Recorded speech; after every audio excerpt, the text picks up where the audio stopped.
Right now, in 2026, the news that American men in general are struggling right now with being successful, with wanting to show up for life, with having all these traditional staples that we've seen previous generations in this country have: the nuclear family unit, stable income, financial abundance, a big family, a long and lasting marriage, meaningful purpose, business owners.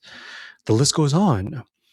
All of these stereotypical, but at the same time, very sweet.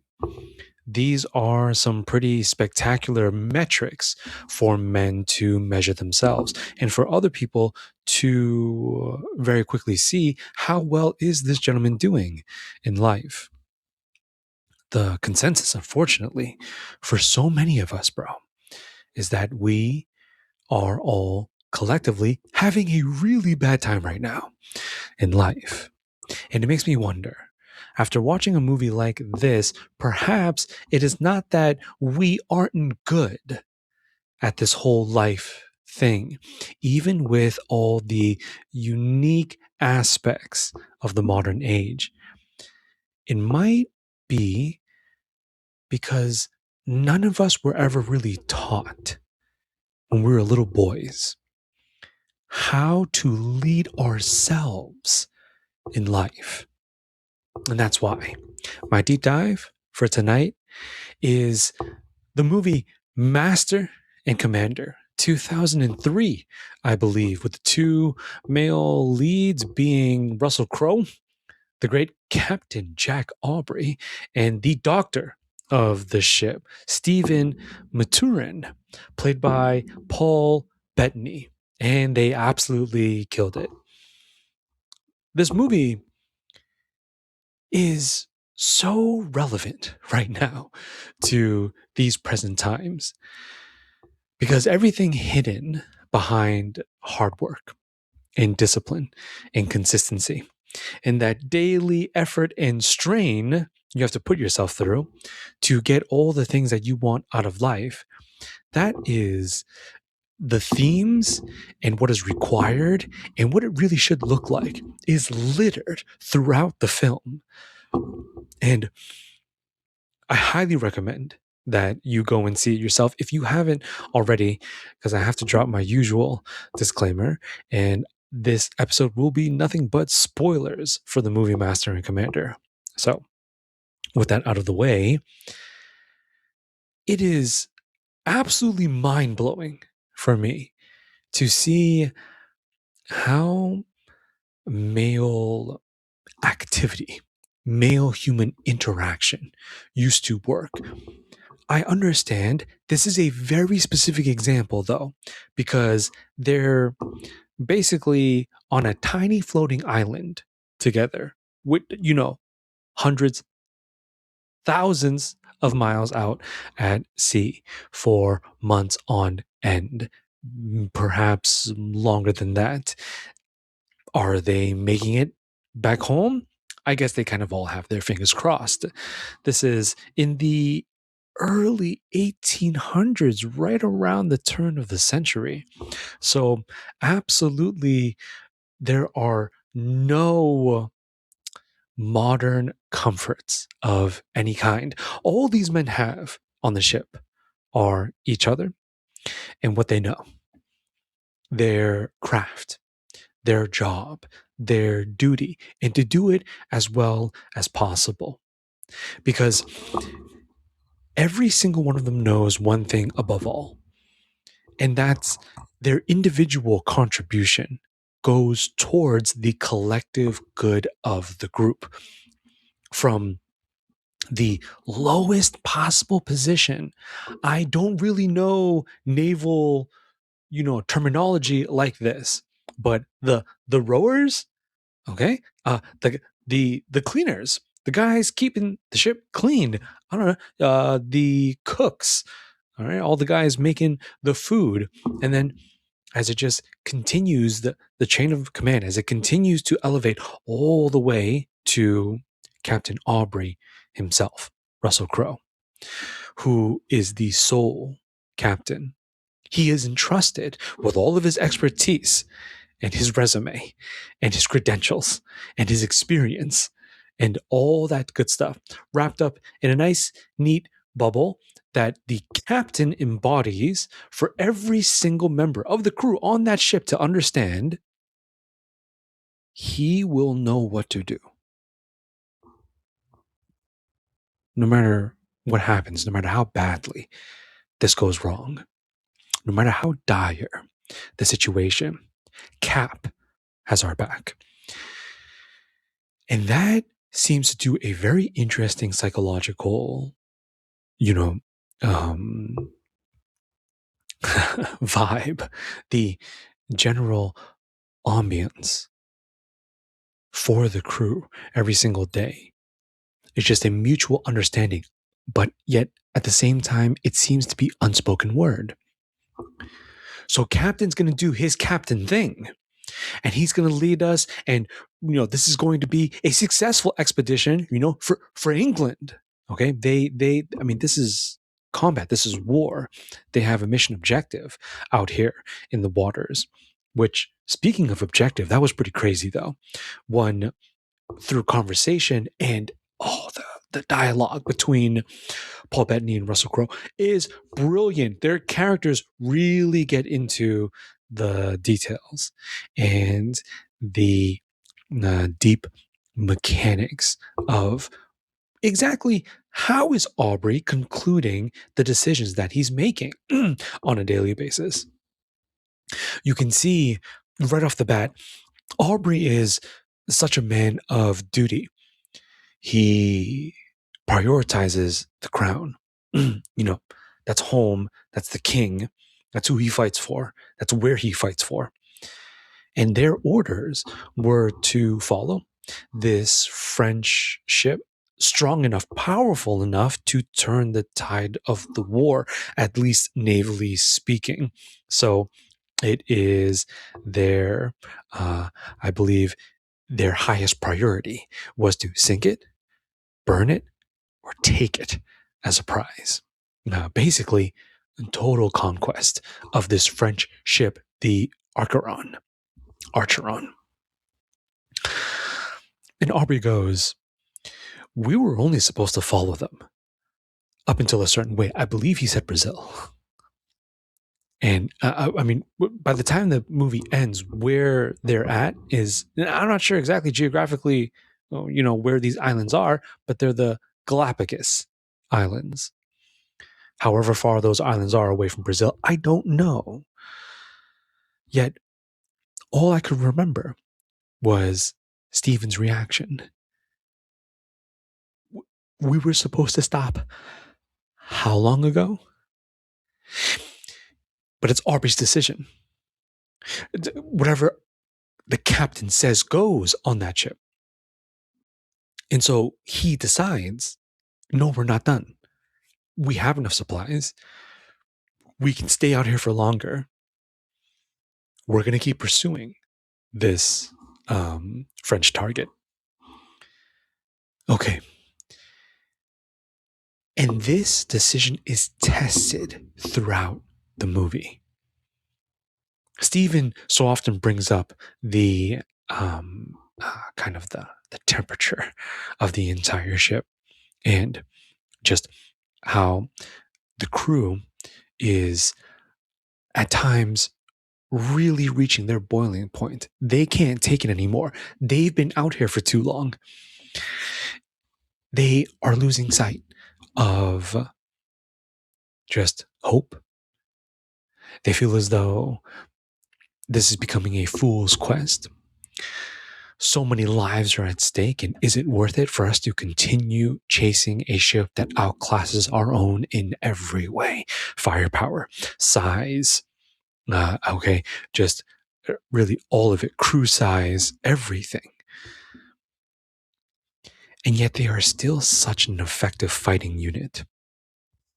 See, this is what I mean by Are you really struggling as much as you believe that you are right now in your own life? Or is it simply you are missing all of that direction? Having someone right there at all times to ensure, even if you are having a really difficult time going this way, brother, you are still going to go this way though. Because this is optimal. This is the best pathway out of all these pathways. You have to pick one, and this is your best one. See, that's what's so tough about being a man in 2026. I really believe this. Who are you going to find to help you do that, bro? You have to get so intentional, right? A parental figure, a coach, a teacher, a professor. Okay, wonderful resources. Maybe a little bit more. These are all stellar professions. But what I mean by maybe a deeper professional sense, and with even more intentionality behind this, you would spend some money. You would seek people who have the resume that have all the evidence needed to prove they are who they say they are. And because you know that this is the exact type of person you need in your life to help you go where you're trying to go, you're going to hire this dude or this gal. You're going to, pay this person a life coach, a mentor. This is entering an apprenticeship of sorts with some kind of master, because, well, you are looking to replicate his or her skill, or you want the outcomes they are living right now in their own lives. You can. I even recommend it.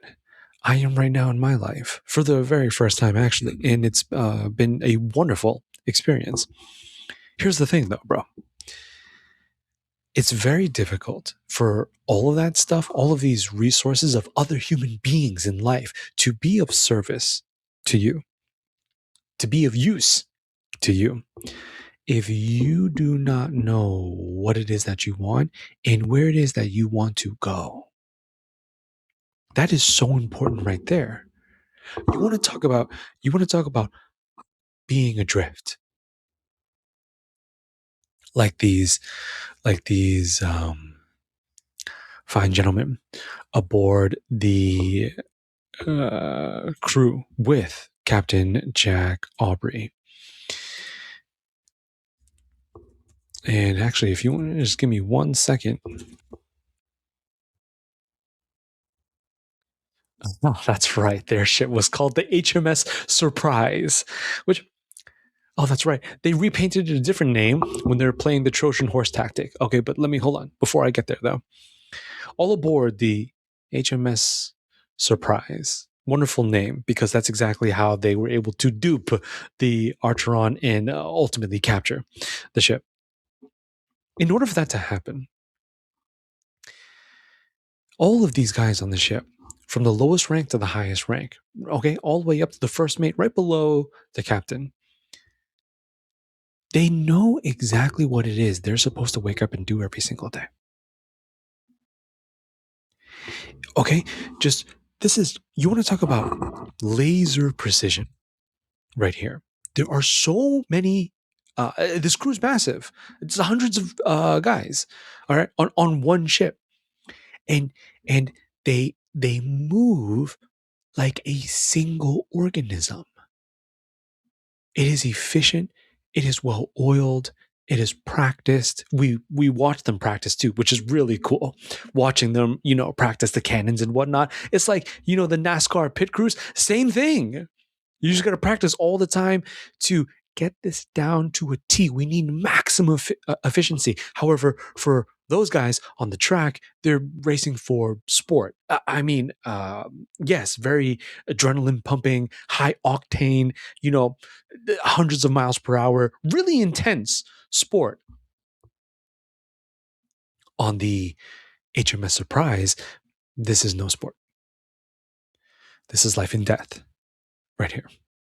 And every single one of them understands this. Well, they all signed up for it. And so, brother, you gotta look at this. How difficult are their lives on that ship?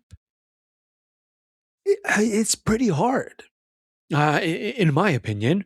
Are you a fan? I actually am. I don't know. I love because I've sailed before, not for an extended period of time, but I've been on my fair share of boats and ships. I love being out on the water. Oh, something about it. Very therapeutic, very beautiful, and very humbling.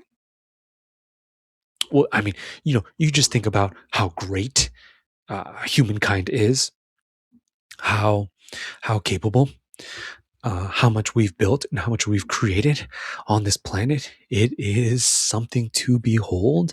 And then you'll get out there on the water, bro. I don't know if you've been personally, but you get out there super deep. And one of the reasons I love it is because I realize I'm actually so small. And I gym too. I'm a gym rat as well. So I mean, maybe you also gym. That's not that has anything to do with this, but my point is, I mean, even the strongest men. So maybe a little bit of ego, a little bit of pride right here. That's fine. But being out there on the water, it's like, well, I'm still me. As physically capable as I am right here, sitting right here, I'm the same person out on that boat.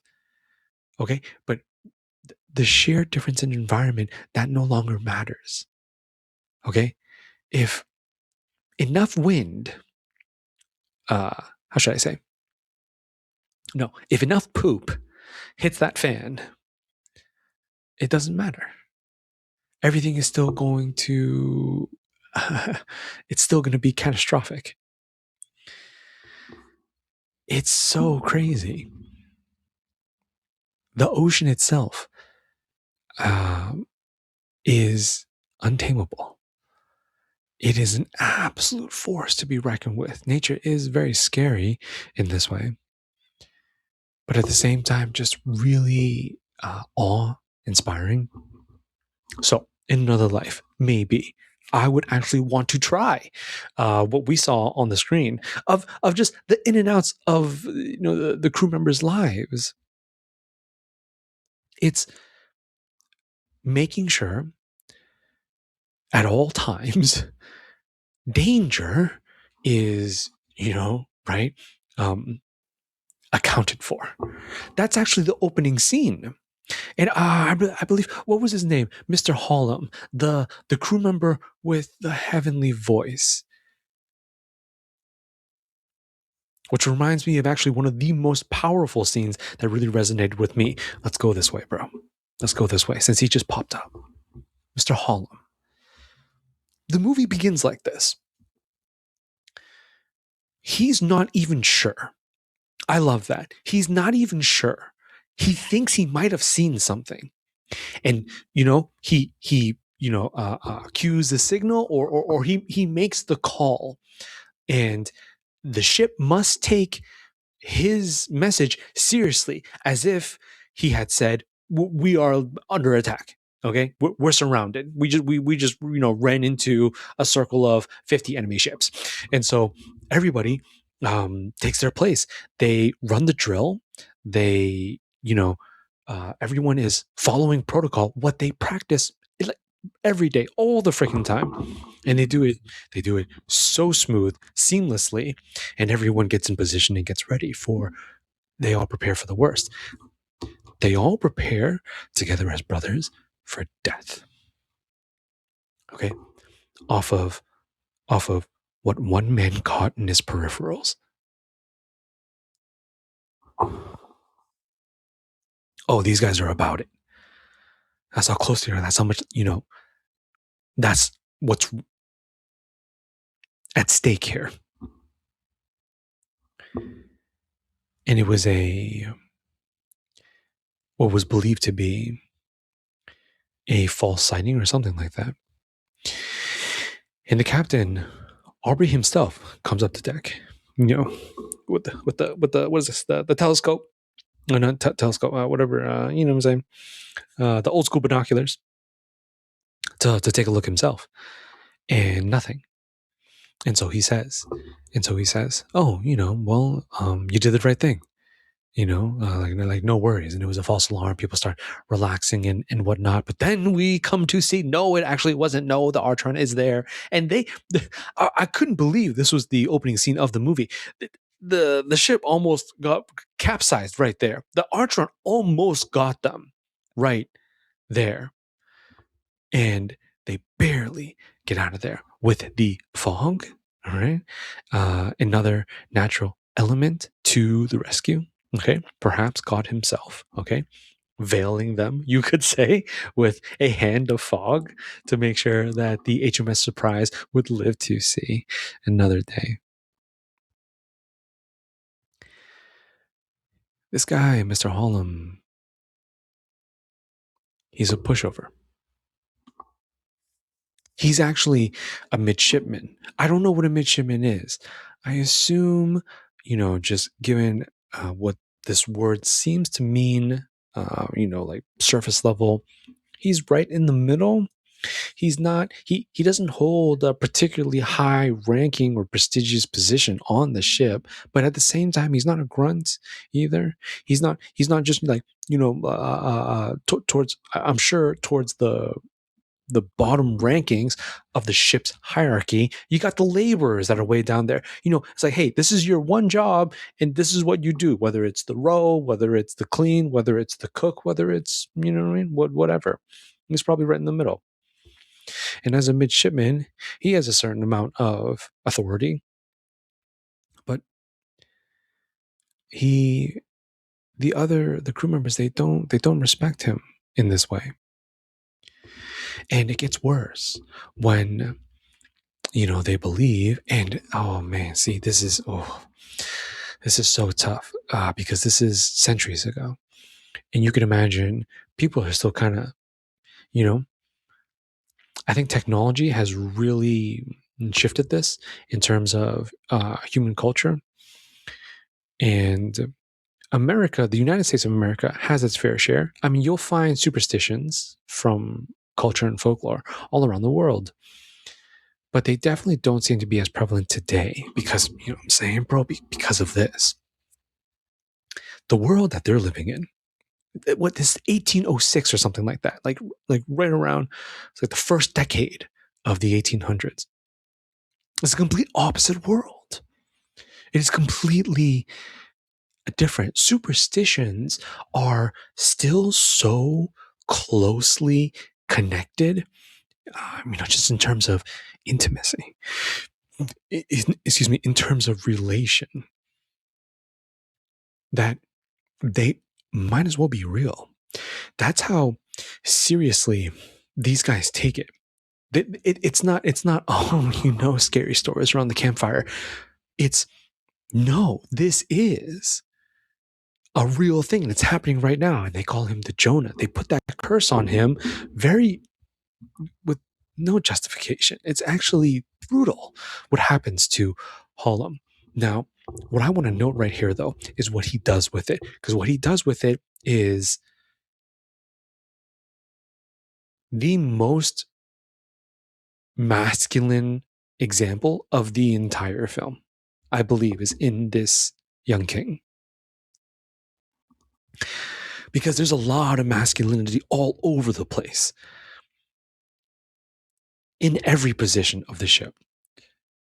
Because they're all brothers. It's more than just you're my crew member. It's we are relying on each other. We need each other. And we know each other very well. I mean, these guys sweat together. They bleed together. They eat and drink together. They sleep together. All of them in those hammocks. I cannot imagine. I've only ever slept by myself in a room pretty much my entire life, so I've never, that kind of blew my mind too. You imagine being in kind of a decently sized auditorium, and your breath is rising and falling with hundreds of your brothers, in close proximity. It's absolutely crazy. It's like just hammocks on hammocks on hammocks, and they're all there is no privacy. There is no spacing whatsoever. These guys are right next to each other, as close as men can be outside of the womb. These guys, such a tightly knit crew, and they are all believing Mr. Hollum is a curse. And they start waging some serious psychological warfare on this guy everywhere he goes. Especially that one scene when he really started to break. They pushed his anxiety up to such a degree that he was like about to break down and have a panic attack. And that's when one of the one of the youngest members of the crew, I don't remember his name, the blonde kid, who is very kind, a really compassionate young man. He gives Mr. Hollum some water to be like, hey, man, like, relax. How can you? How can you when all of your brothers are looking at you as the problem? You're the curse. You're cursing us. You're the reason we're all going to die. And is this true? No, absolutely not. Oh my God, it's awful how they forced him to take that, but how he took it though, how he took it is it's a very tragic and it's a very unfortunate decision that Mr. Hollum made. But the reason why he made it though, that is undeniable. You see, male purpose and how strong that really is in life. So many of us are having such a hard time dealing with modernity in 2026 because it's like you're surviving, you're paying your bills, you have an apartment, you got your games, you got corn, you got, whatever it is you get up to on a daily basis to try and deal with survival until you stop, until you are no longer alive. I don't think a lot of guys are thinking that far ahead. A lot of us, I believe, are just trying to take it one day at a time, and there's nothing wrong with that. But even that is such a struggle. When you are waking up and you don't have this clear understanding of who you are and what it is that you need to do. Mr. Hollums, his purpose was so intact. Bro, it was such a core part of his identity. This is a superstition that we're talking about. How is this possible? They point it out and they say, oh, you're the Jonah, it's you. They're basically clowning him, but they're relentless. Okay, because they're scared. The Phantom ship, the power of the Archeron. Like, oh my God, is this actually supernatural? And the old man, the old timer really, it's kind of technically, you like, maybe you could trace all of this back. It's on his shoulders. This, what ends up happening to Mr. Hollum, because he's the one that's like, whenever Hollum is up there keeping watch, it appears. And it's like, dude, get the frick out of here. And so, what kind of decision does Hollum make? Does he fold? Does he, immediately request a meeting with the captain and say, can I get a different position? This is not working out. No one likes me. These guys, they're, Captain, they're bullying me. Now, can you do something about it? Can you talk to them? This isn't appropriate. I'm the midshipman. Did he, kind of fight back? Anybody who, all right, continues with this superstition nonsense, you're going to answer to the captain, yourself, get chained or flogged, or, you will be punished. You will be dealt with. No, he doesn't do that either. he thinks to himself, if I am the problem, if it's really me, the curse of the spirit of Jonah is upon me, that means there's only one thing left to do. See, he took it the wrong way. That should not have been what had happened. This is my humble opinion. If I was in the position of Aubrey did no one knew. Well, because Hollum was very careful not to let anyone know, which actually speaks even louder volumes of the character within him as a man. But if I was the captain, and if I had known, I immediately you have to shut that down. You have to shut that down immediately. We're all brothers here. If Hollum is the Jonah, any other crew member has the same possibility of also being a Jonah for whatever reason. It's nonsensical. Okay? These guys are, they're heavy grog drinkers every single day, not sober. Things get tense out at sea. All right? And all they have is each other, nothing else. Okay, so you can imagine guys start, going a little, they get a little ooga booga out there, and it starts to get easy to blame. You get frustrated, you get agitated. It's like, wow, why are we still out here? Oh man, because it doesn't matter, because they all respect the captain. Whatever the captain says goes. Doesn't mean they agree though, and so they kind of right, and so they kind of have to put up with that every single day and do their daily duties. They're all taking this out on Hollum. Oh, Lord. That just can't be a thing. But with the way that the director chose to take the direction of this film, Hollum grabs a freaking cannonball and he takes himself right off the ship.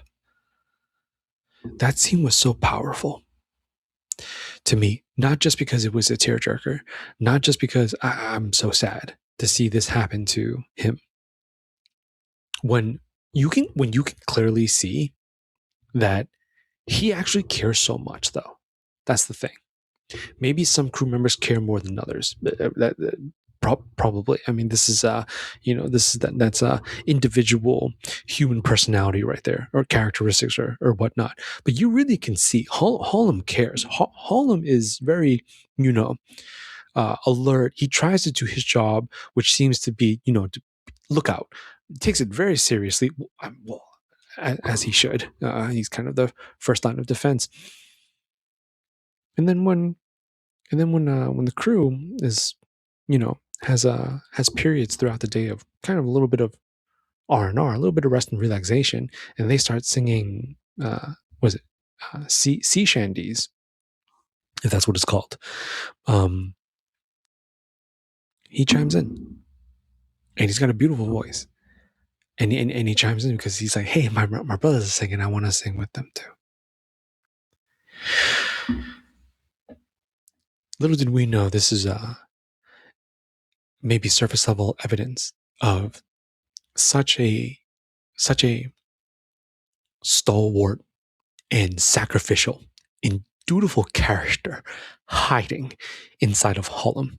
Such a, maybe a humbly, a more thin-framed, modest-looking fellow, disguising nothing short of a naval king.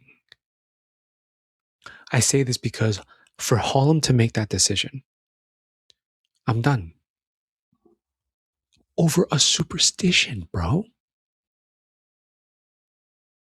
Like, it's like, I understand if like Hollum was like, we need to do this, and then they friggin' lose half the crew or something. It's like, I mean, even then, but it's like, he thinks, if these guys are afraid and they think I'm gonna harm them, I'm gonna, ultimately hurt the ship, the mission, everything that we're doing out here, I can't believe that he would think, yep, that's it for me. End of the line. My time as a crew member is over, and I'm gonna take this cannonball and I'm gonna step off the ship because I want my brothers to get home and I want them to be victorious.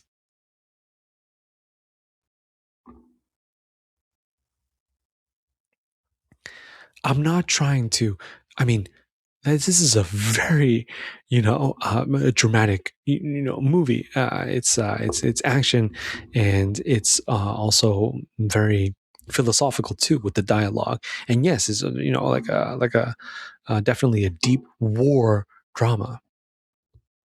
So it's not that you need something like that. What can I sacrifice myself for in your daily life? But it's you try to imagine, bro, where you would live a life where you wouldn't hesitate to do what he did. That's what I mean. That is what is so important about leading a life of purpose, that you have to begin with yourself. Now, brother, you are more than capable. You have it absolutely within you, especially with the tools of modernity. What most men have access to in 2026, you can absolutely take that direction that you want in life. And then once you have one and you begin to go, I believe that's the time to really reach out, connect, like-minded people, community, find people ahead of you, better than you, so they can help you not make the mistakes they did to get where they are. It's wonderful. But it all starts with you. And if you're thinking right now, okay, Kumo, that's great. But these guys are at war, enlisted in the military. That's a very intentional pathway of life. They have no choice, or they be branded as, mutiny, you're a traitor. Okay. Like, I don't know. Who knows? I don't even know the early 1800s protocol for dealing with a man who, you know what I'm saying, mid-mission is just like, I'm done. I don't care. Y'all do whatever you guys want to do. I'm sick of this. I'm sick of this. All right. I'm just gonna, okay. No, I'm not fighting. I'm not working. I'm not cleaning. I'm gonna eat and drink, but y'all leave me alone. I don't know. Maybe they had some sort of like mini. I imagine they had some kind of mini cell, a few cells down below. That's where they throw prisoners of war or treacherous crew members in, or something like that.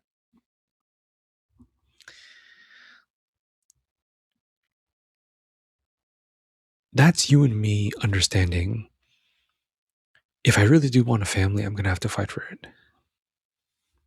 If I really do want my own company, my own business, I'm gonna have to fight for it. You are headed into the um, the intimate interactions with other human beings, no matter what.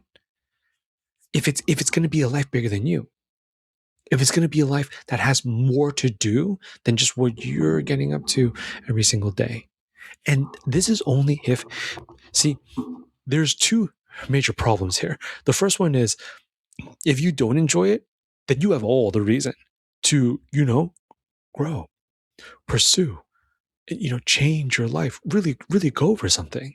Whatever success looks like for you, you try and take the time to figure that out and then chase it. But then the second one, okay, let's say that you're not doing that because you really do enjoy the life that you're currently living. Now, if that life restricts you to just yourself, this is touching on checked out men of modern societies in developed nations. You are able to, because the resources are just so rich in developed nations, such as here in the US, that you absolutely can. Are you employed, unemployed? Apparently, unemployed is a thing now. I can't imagine. I've had some sort of job for most of my life since turning 18. So I'm just really not too sure with that one. But apparently, even as unemployed, you can, if you are so lucky to be living with family, or maybe illegal activities, definitely don't recommend that route. You're able to pull it off. Just, you don't need to worry about anything. You're still able to survive. You're still able to find a roof, find food, fend for yourself. Now, if you are employed, then that has to be the majority of the situation happening right now for most modern males. You have a job that's helping you survive. And then besides that, you just do whatever you want. See, like whatever that has to do with you, just you alone. And even if you are really enjoying that in life, but it restricts you, you have to stay alone. And that's the nature of being checked out, of being a guy that just, I don't care. I'm not trying to do any of this other extra stuff like dating and learning and improving and, or trying to make tons of money or trying to whatever, trying to go after some sort of meaningful goal or endpoint in life that forces you to be greater than the man that you are right now. These guys on the HMS Surprise, they lived and they breathed it every single day. Yes, with the parameters I said, military duty, brotherhood, all of that. But all of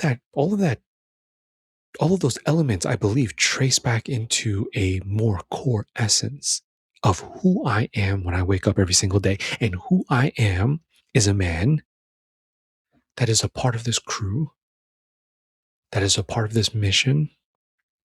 I am a part of this operation, which gives me meaning. Do you see, bro? That gives me meaning. It gives me, brother, it gives me meaning in everything I do. Whether it be how many rowers are on one side, you got so many on both sides, right? So that the ship can move with, how should I say, maximum versatility. Take one. Just take one of those guys, right? And I don't think. Wait, I'm realizing the size of the HMS Surprise. So I don't think these are not single rows. They can't be. There's no way. So okay. So there's a few, okay, to each oar because of the size of the oar because the ship is so freaking big. So you're not even rowing alone. I'm gonna take one rower, but you know what I mean is, if it's three to one oar, it's probably more. Just help me out here, okay? Like, do you remember the scene? It's kind of blurry for me. I'll pick the middle rower. You know what I'm saying? You got one on the outside, you got one in the middle seat, and you got one closest to the side of the ship. That middle rower right there. What's he do? Like, so, okay, that's his job. That's what this guy is here on the ship for. What is he doing, bro? Does it, like, what I'm trying to highlight here, brother, is does it not seem quite trivial? It's really not that serious. I'm like, you know what I'm saying? No disrespect. I promise, no disrespect. My man does not have to think too much. You know what I mean? This is not very cerebral right here. You do like not a really intense cognitive load on this guy. It's all good though.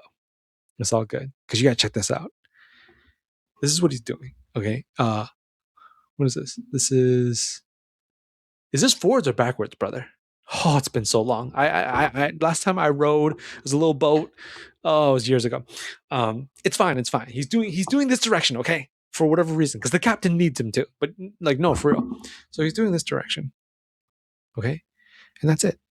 Okay, maybe I'm really trying to get in his shoes right now. I'm trying to bring both of us into this guy's shoes. So he's probably thinking timing, breath.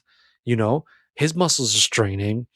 He's got to be in sync with his brother on his left and his brother on his right, so that they can row this oar with maximum power, whatever is needed for the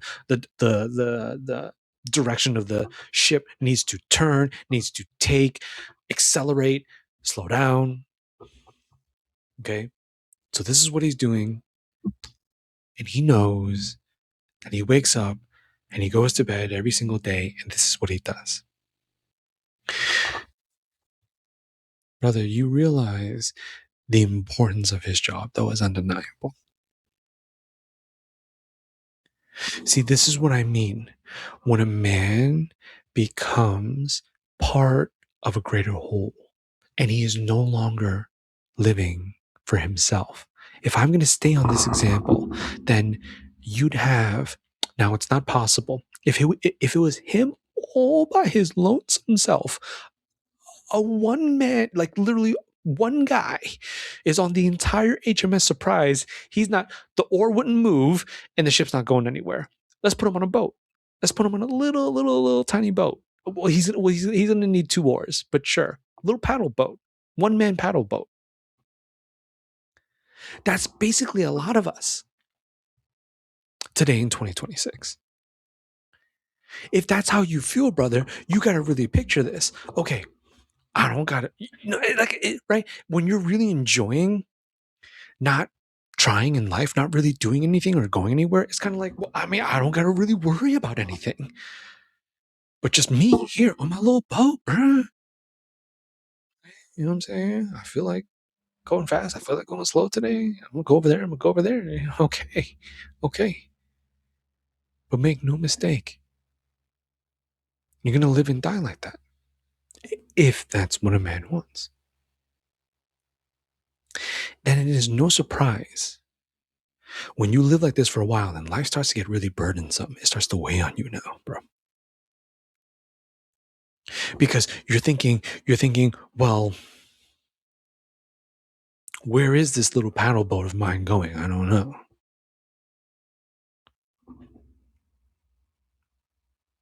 Why am I rowing? For me, okay. I don't really feel like it. Doesn't really matter to me though.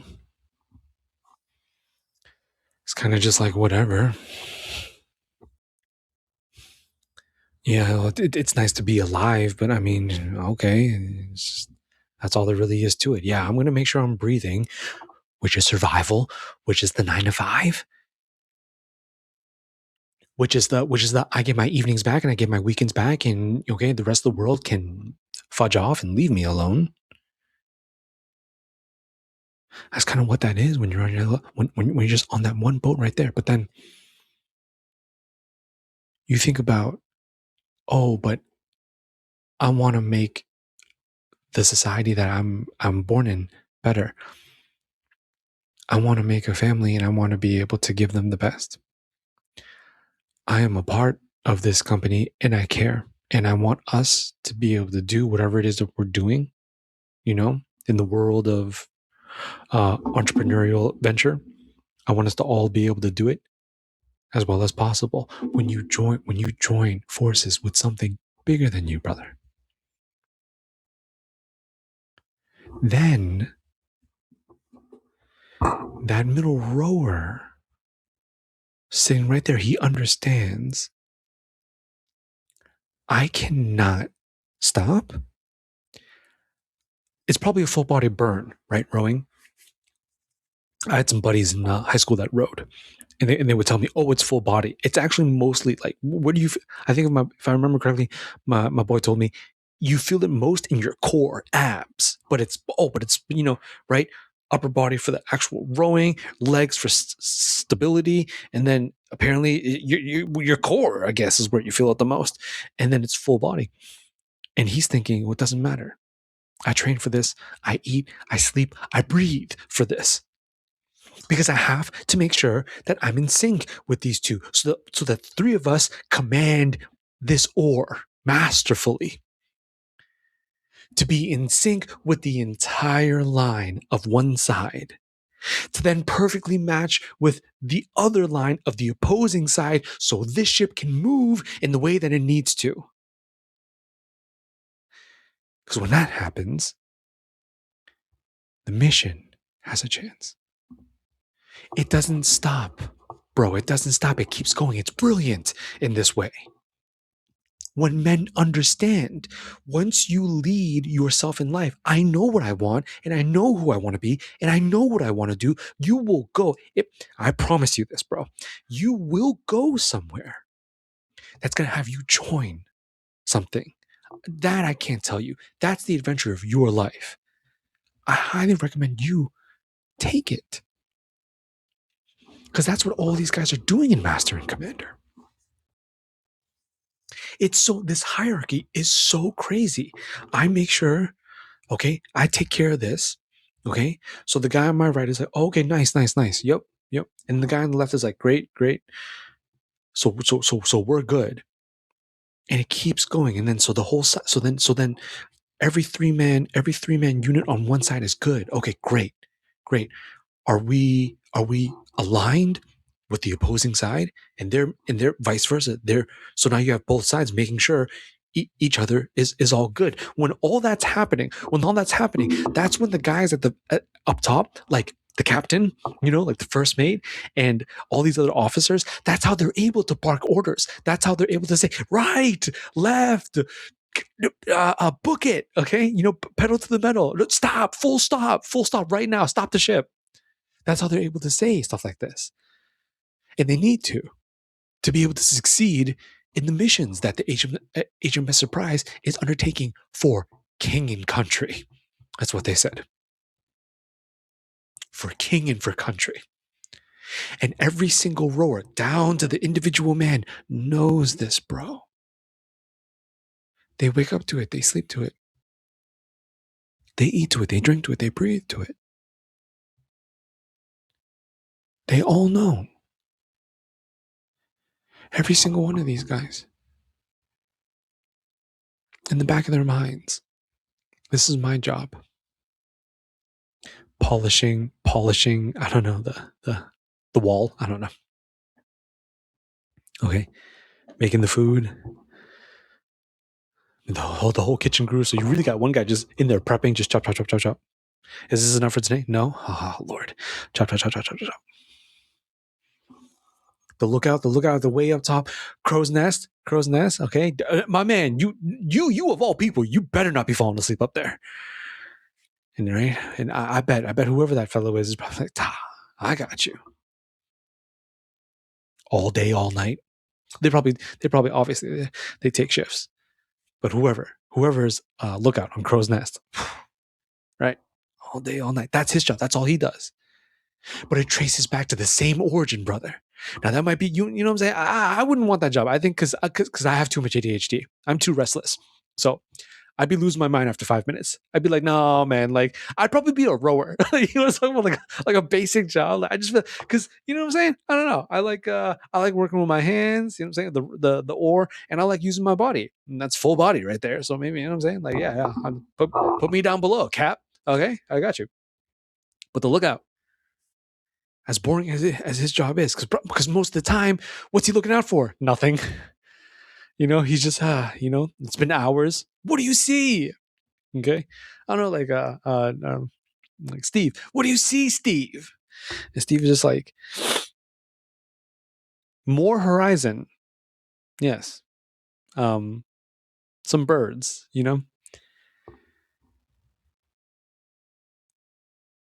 But on that fateful chance, he sees something more. He sees an enemy ship appear out of the fog. He sees land. He sees an island the map did not account for. He sees anything. He sees freaking the Kraken or sirens. Okay, who knows? Maybe these things are real. Maybe who knows what I'm saying? They're all stories. Okay, and it's like, oh, are these things real, brother? When you way deep out there, okay, bro, and it's pitch black, and you are in the deep sea. I'm just saying. You know what I mean? Like I wouldn't want to be out there at that time, but because I'm a believer, so I don't know. This stuff might very well be real. Okay, yeah, right. We got our land demons. You got some water. These are ocean demons. Okay, that doesn't surprise me at all. Okay, and it's a lot of men out at sea too. So if the devil is trying to, that's what he does. He doesn't do anything but scheme in this way. He's an absolute freaking dingleberry. And he's just thinking, for all the male humans that are going out into the water for whatever reason, they're not even water creatures. Okay. But you know what I'm saying? But dad built us dope like that. We figured out a way. And he's thinking like, oh man, like all these guys out there on the water. How do I kill them? Yes. Let me create a demon that not only looks like a beautiful woman, but I'll have it sing.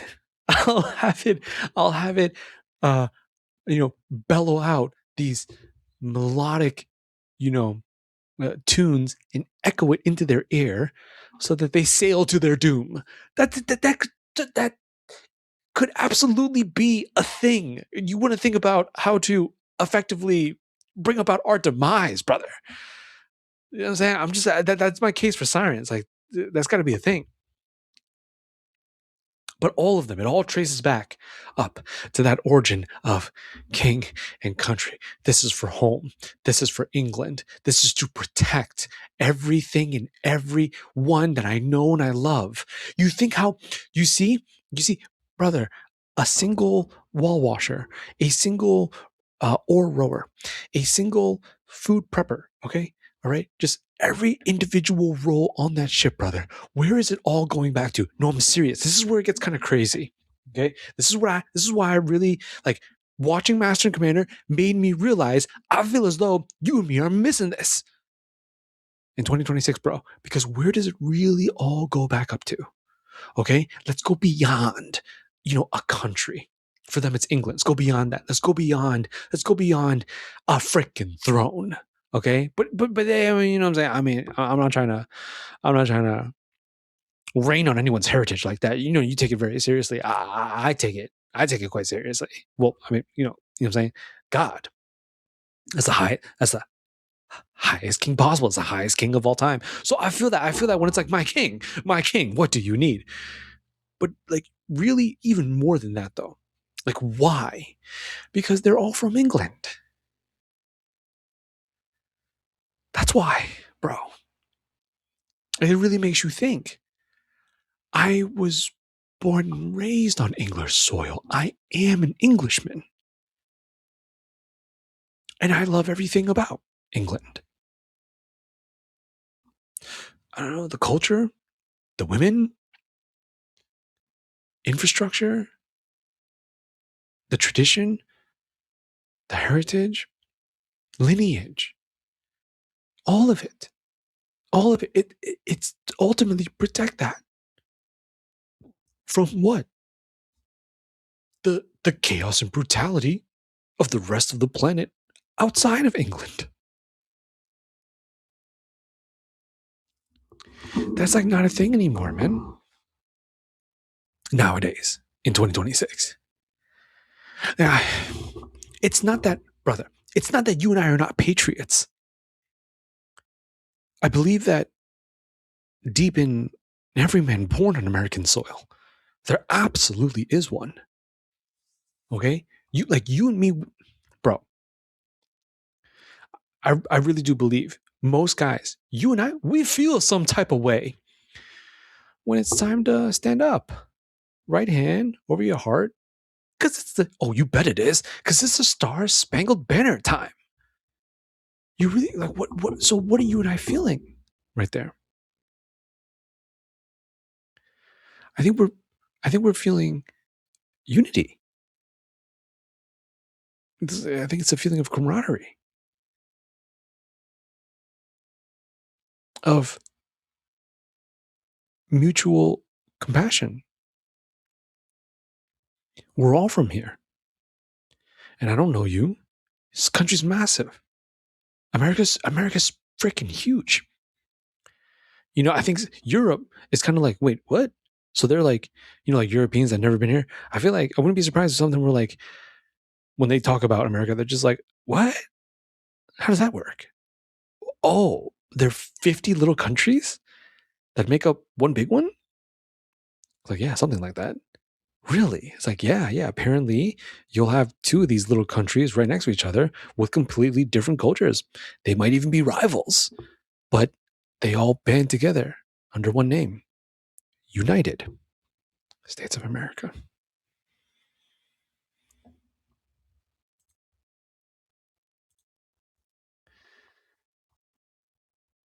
I think that's what you and I are feeling. And when you live for yourself in life, it has never been easier to live for yourself as a man in 2026. That's the kind of crazy part about it. And I didn't go on air tonight to do a deep dive on Master and Commander to tell you how to live. Brother, I just really wanted you to see the difference. When it's just you on that little paddle boat, brother, is, you know what I'm saying? It's hard to care. It's really, I don't know if that's just me. It's really hard to care. Like, this matters to me. I don't want this place to burn. It'd be nice if everyone was having a great time. Because all of you are from where I'm from. Home. Here.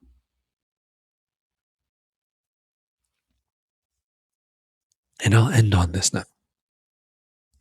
Bro, if you can find a way to simply align your life with something that is greater than you, you don't, brother, I really don't want you to misunderstand. I'm not telling you to join the Navy. You can do that if you want. Very controversial. This is a very controversial statement. I do not know if that is an optimal pathway for life. It's a worthwhile pathway. That's what I'm comfortable saying. If that's your thing, no, like seriously, you know what I'm saying? I'm saying, okay, let's go. Uniform in the 5 a.m. Is it earlier than that? And with the rules and regulations and all that good stuff. That the Navy can be great if that's just kind of your thing. But I know. Hey, yo, bro, did you feel like this when you were watching the movie? I definitely did. I kind of do. But the Navy's not like that nowadays. The Navy isn't. It's not manual anymore. You're not actually pulling it, by yourself. See, remember when he had to go all the way up top to adjust the sail, and he was like, "I need help," and then it snapped, and that's how the crew lost him. Thank goodness it's not like that anymore. But it's a lot of it's more control centers now, and like I need to make sure I don't press the wrong button. So I probably wouldn't be any good in the Navy in this way. I would definitely be that guy. The captain would kind of be like, why the missiles were supposed to fire like 2 minutes ago. What's going on? And then it's me, and you see me, and I'm kind of just like, is it which color? Like, no way, bro. There's no way. What I'm telling you to do is anything you want to try to do will lead you in that direction, but you have to want to try and do it, brother. That's what it is. That's what it is. See, this is me for now. This is me because I'm always doing this. I'm all like, ever since I was a kid, in my own head, I'm always doing this. So that just made me think, if I'm going to have this help, if I'm going to push this out so that it's bigger than just me, so I'm not just talking to myself, which happens enough already, then I would have to it would have to be something like this. It would have to be something like this. And so now here we are. You have something too. You got to find it though. And if you're not sure, I say try. That's what I say. Try. Just try. Go to ChatGPT. Brother, see, this is how crazy the world you and I are living in right now. You go to ChatGPT, you say, ChatGPT, I'm looking for purpose. I'd like to make something for the internet. I understand there's something that like YouTube. I understand there are places where I can just make something and put it up for free, which I had a mentor tell me is so freaking crazy. That's something he he gets quite pathetic at times. And he was like, imagine if any of us wake up one day and it's not free anymore. That's up to them. That's up to the guys who own it. Imagine if all of a sudden, oh, you want to be a content creator? Okay, well, here are the plans, and this is how much it costs for this many uploads. I know that's on me. I apologize. Maybe I should edit that out. I'm not trying to give them ideas, but I mean, this is the reality that you and I live in, though. That is pretty crazy. If you want to, you just can. I don't know, what is this? Is this like the present day equivalent of way back in the day for the previous generations where college was kind of like that. College was kind of like, you know what I'm saying? It's like $50. It wasn't $50. It was like, you know what I'm saying? Cheap. It was like, oh, you want to go? Because no one was really going like that. So I was like, hey, if you want to, yeah. Oh, do you want to? Do you want to? Come on in. You know what I'm saying? Like a couple $100. All right, yeah, you good. All right, there it is. You go to ChatGPT, you're just like, yo, I don't know what I'm trying to do. I want to make something though that I care about. I want to make something that I'm interested in that I feel as though would help people. What can I make? I dare you, bro. I dare you to leap into that rabbit hole. Maybe you're ahead of the curve in this way, bro. You do have an idea. I've actually always wanted to play this instrument. I've actually always wanted to try this craft. I've actually always wanted to pursue this art. I've actually always wanted to try and do this job. You might not be as far away from that outcome as you think you are. If you're thinking, oh, but I need the degree. Oh, but I need schooling. Oh, and I need this and that and this and that. Maybe you do, brother. Maybe you do, because I don't know your specific industry. But what you absolutely do need that you already have is your own mind and willingness. Your mind and your willingness will be so much more inclined. You will be so much more magnetically attracted to doing it. Like it happens. Oh my God, this action happened that I don't ever usually do because I'm trying to go for something.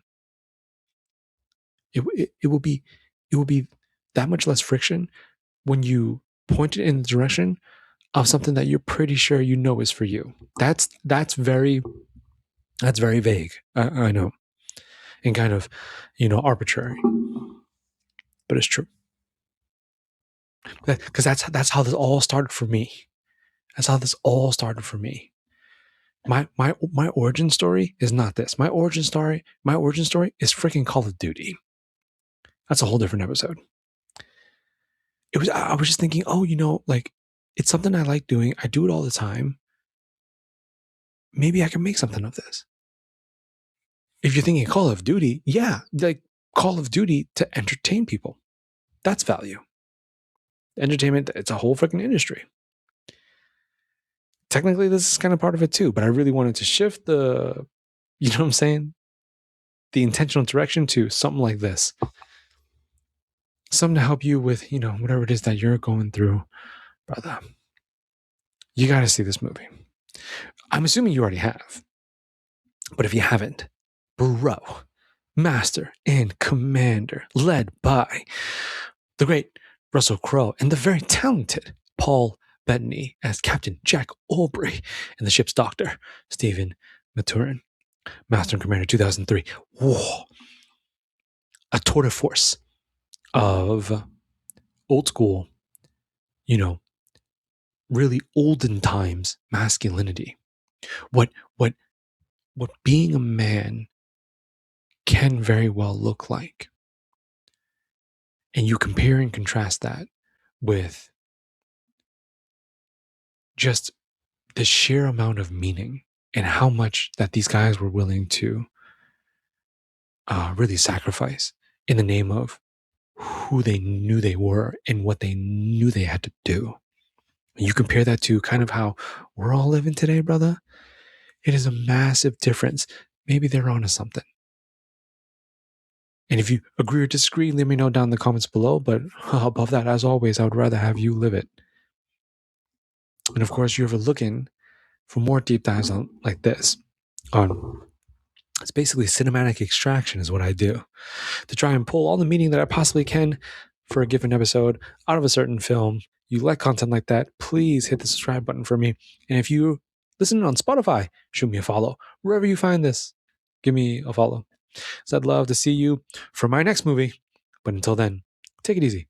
Take good care of yourself. And I love you so much. Peace.